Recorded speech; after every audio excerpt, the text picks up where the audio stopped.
నమస్కారం అండి. ఈరోజైతే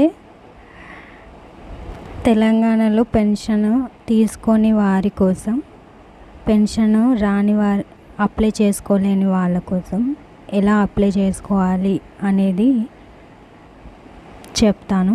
ఎలిజిబిలిటీ ఏంటి, ఎలా అప్లై చేయాలి, ఏమేమి డాక్యుమెంట్స్ కావాలి, ఎక్కడ ఆఫ్లైన్లో అయితే ఎక్కడ అప్లై చేసుకోవాలి, ఆన్లైన్లో ఎలా చేసుకోవాలి, అప్లై చేసిన తర్వాత వెరిఫికేషన్ అయిన తర్వాత అమౌంట్ ఎలా పడుతుంది, ఇవన్నీ చెప్తాను. ముందుగా అయితే మన ఛానల్ని సబ్స్క్రైబ్ చేయండి, షేర్ చేయండి. ఇంకేమైనా డౌట్స్ ఉంటే కామెంట్ చేయండి. ఇప్పుడు వీడియోలోకి వచ్చినట్లయితే ఎలిజిబిలిటీ వచ్చేసి 40% నుంచి స్టార్ట్ అవుతుంది. అంతకంటే ఎక్కువ ఉన్న వాళ్ళు కూడా అప్లై చేసుకోవచ్చు. సదరం సర్టిఫికెట్ ఉంటుంది, తీసుకోండి. సదరం సర్టిఫికెట్, అలాగే మీరు తెలంగాణ నివాసులై ఉండాలి. అలాగే మీ ఇన్కమ్ అనేది తక్కువగా ఉండాలి. ఫ్యామిలీ ఇన్కమ్ అనేది సంవత్సరంలో అంతకంటే ఎక్కువ ఉంటే మీకు పెన్షన్ అనేది రాదు.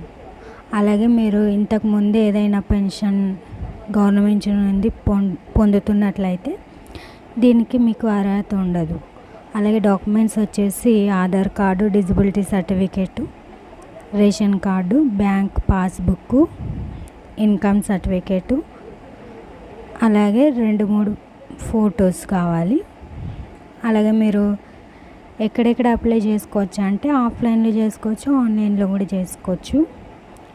ఆఫ్లైన్లో అయితే గ్రామ పంచాయతీ ఆఫీస్కి వెళ్ళచ్చు, అలాగే ఎండిఓ ఆఫీసు, అలాగే మున్సిపల్ ఆఫీసు, మీ సేవా సెంటర్లో అప్లై చేసుకోవచ్చు. అలాగే మీరు ఆన్లైన్లో చేసుకోవాలనుకుంటే asra.telangana.gov.in అని టైప్ చేసి గూగుల్లో అక్కడ నుంచి కూడా మీరు అప్లై చేసుకోవచ్చు. డాక్యుమెంట్స్ వెరిఫికేషన్ అనేది కలెక్టర్ ఆఫీస్ నుంచి మీకు వెరిఫికేషన్ అనేది చేస్తారు.